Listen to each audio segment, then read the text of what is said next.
एक दामाद अपनी ससुराल जाता है। ससुराल जाने के बाद जैसे वो घर के अंदर प्रवेश करता है तो बहुत ज़्यादा गुस्से में था।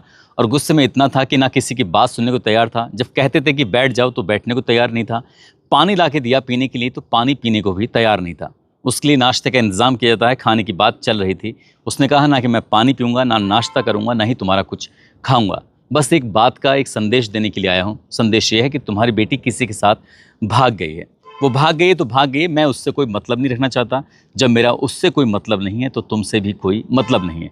सास को भी ऐसे कहता है, ससुर को भी ऐसे कहता है और परिवार के बाकी सदस्य जो होते हैं उन सभी को दामाद कुछ ऐसे ही कह रहा था। गुस्से में इतना था, वो कहता है कि मेरे परिवार ने एक लड़की भी तलाश कर ली है।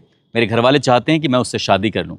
मैं ये सूचना देने के लिए आया था कि मैं अपने माँ बाप की मर्जी से शादी करने जा रहा हूँ। अब मैं तुम्हारे से, तुम्हारी बेटी से कोई भी मतलब नहीं रखना चाहता।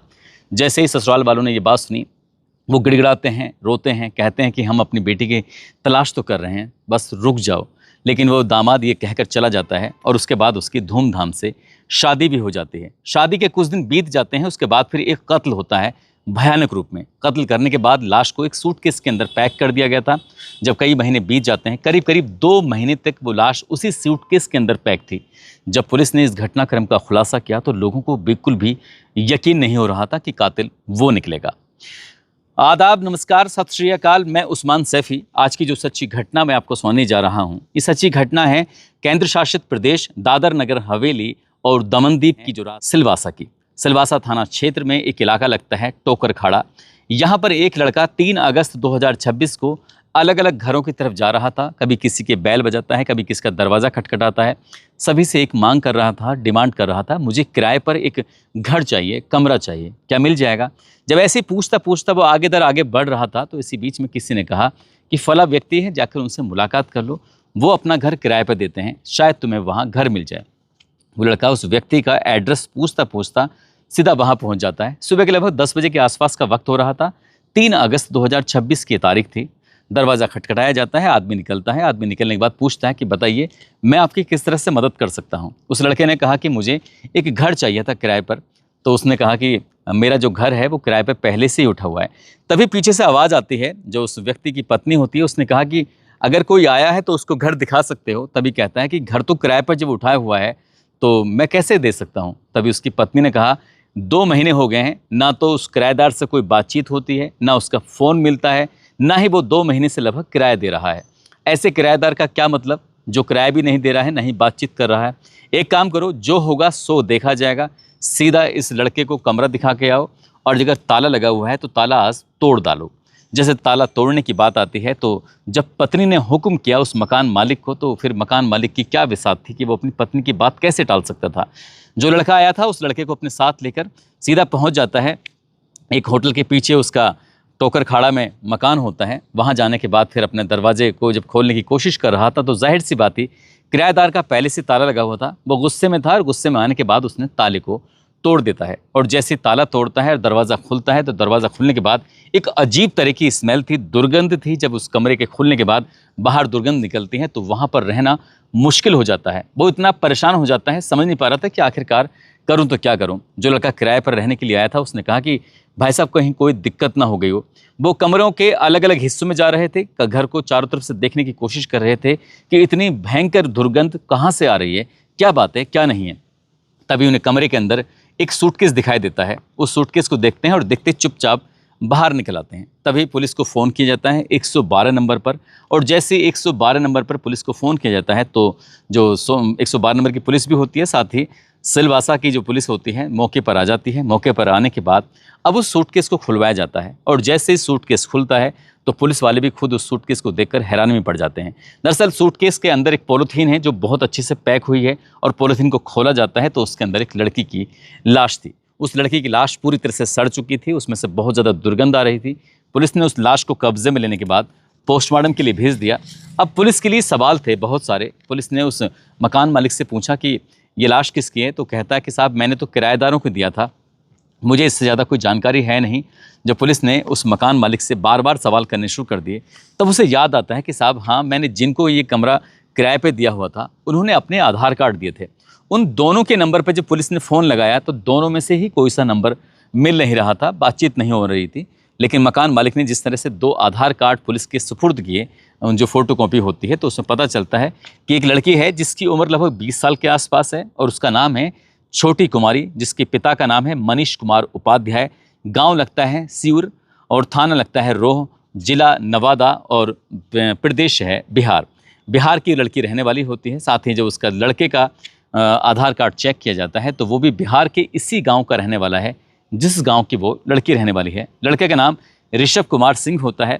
अब पुलिस ने उस व्यक्ति से सख्ती से बातचीत करना शुरू कर दिया, जो मकान मालिक होता है। उसे पूछा जा रहा था बार बार वो एक ही बात बता रहा था कि साहब मैं इससे ज़्यादा कुछ नहीं जानता, अगर मैं कुछ जानता या मैं कुछ छुपाने की कोशिश करता तो मैं आपको फ़ोन क्यों करता। पुलिस ये बात समझ जाती है। उसके बाद फिर पुलिस ने अपना काम करना शुरू किया और जो ये एड्रेस दिए हुए थे उस एड्रेस पर पुलिस फ़ोन करती है। सिलवासा से सीधा फ़ोन पहुंचता है लगभग 2077 किलोमीटर दूर बिहार के नवादा ज़िले में जो सीउर गांव लगता है, वहां पर मनीष के पास फ़ोन पहुंचता है। मनीष से कहा जाता है कि तुम्हारी बेटी कहाँ है। वो कहते हैं कि साहब हमारी बेटी के बारे में कुछ अता पता नहीं चल रहा है। लगभग 2 महीने पहले हमने एक थाने में FIR भी दर्ज कराई थी, लेकिन पुलिस उस लड़की को, हमारी बेटी को कहीं ढूंढ नहीं पाई है। तभी पुलिस ने उनसे कहा कि एक काम करो, आप यहाँ पर आ जाओ। अब ये दादर नगर हवेली में जो सिलवासा लगता है वहाँ पर पुलिस ने जैसे बताया, पुलिस के बताए रास्ते पर अब इस लड़की के पिता हो या फिर उसका भाई हो, चाचा हो, परिवार के अलग अलग कई सदस्य आ जाते हैं और सदस्य आने के बाद फिर इस लड़की की शिनाख्त करने की कोशिश करते हैं। शिनाख्त कर ली जाती है और वो सचमुच ही छोटी कुमारी ही निकलती है। पुलिस ने जब पोस्टमार्टम कराया, पोस्टमार्टम कराने के बाद ये पता चलता है कि गला घोंटकर उसकी हत्या की गई है। लेकिन हत्या क्यों की है, किसने की है, इसके पीछे जो सवाल थे, अब पुलिस उन सवालों का जवाब जानने में जुट जाती है।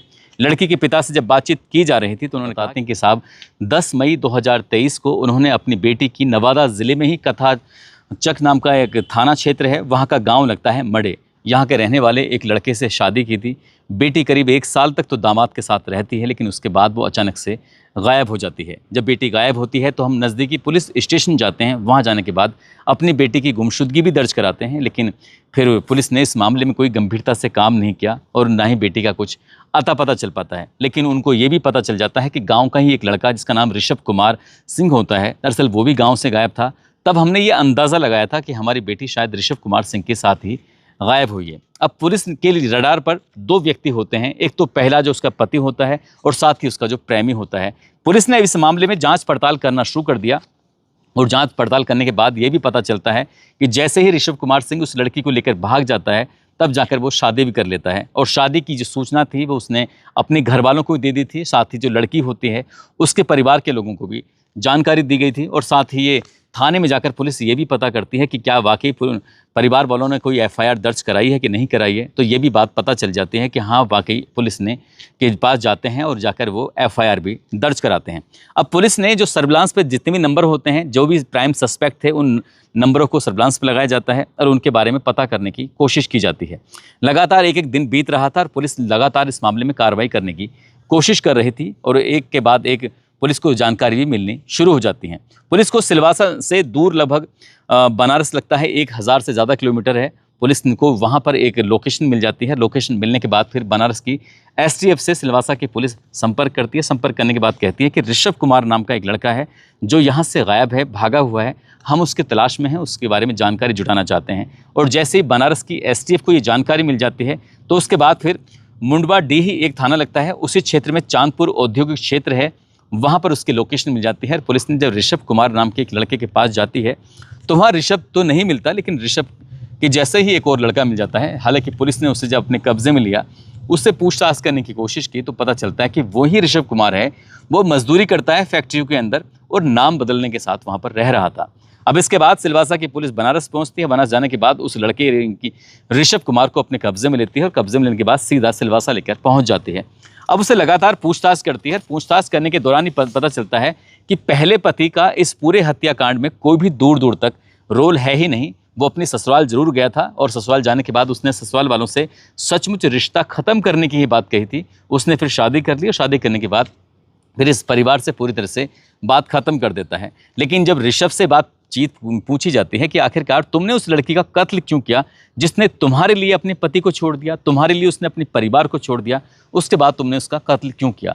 शुरुआत में वो इधर उधर की बातें कर रहा था, लेकिन पुलिस ने जब उससे सख्ती से बातचीत करना शुरू किया तो बताता है कि साहब 2 साल तक तो हम बहुत अच्छे से रहे।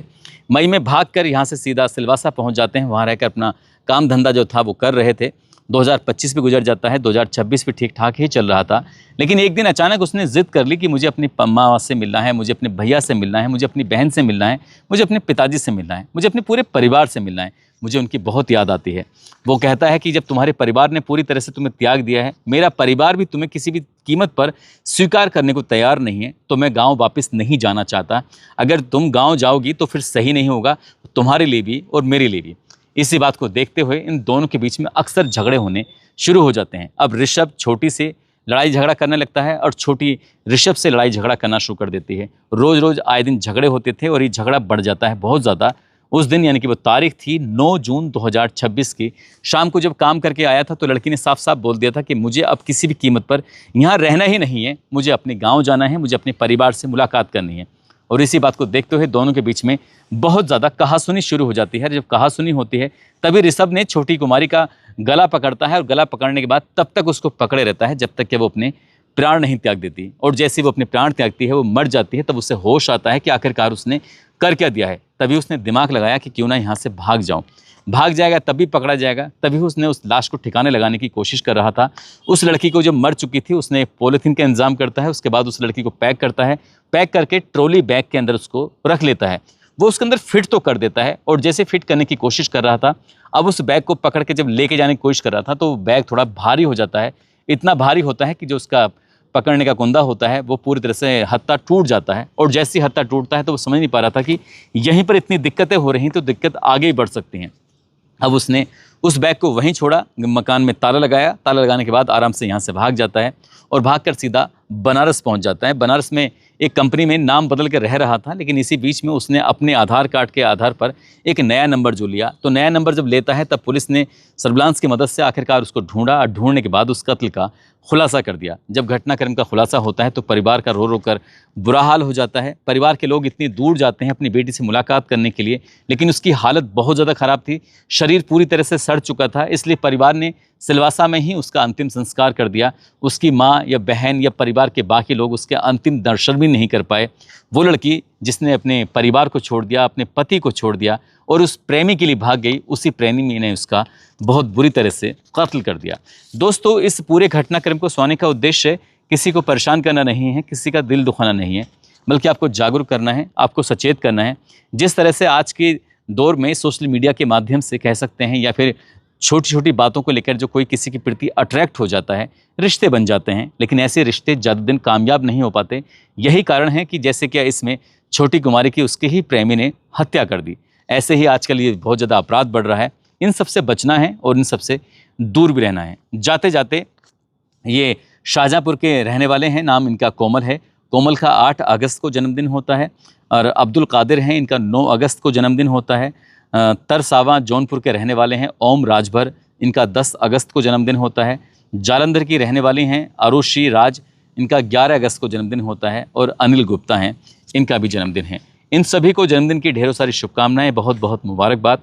और कुछ लोगों ने नाम लेने की अपील की है, जिसमें वली उल्लाह अंसारी है डुमराव से, रेखा वर्मा हिसार हरियाणा से, रामचंद्र राजभर केदारनाथ से, राजकुमार पाल मोहम्मद साबिर नोएडा से, ममरा प्रेम इमरान चौधरी लोहारी मुजफ्फरनगर से, कायाम सिंह नूरू का जयपुर से, रोहन कश्यप दिल्ली से। आप सब लोग अपना ख्याल रखें, सुरक्षित रहें। जय हिंद, जय भारत।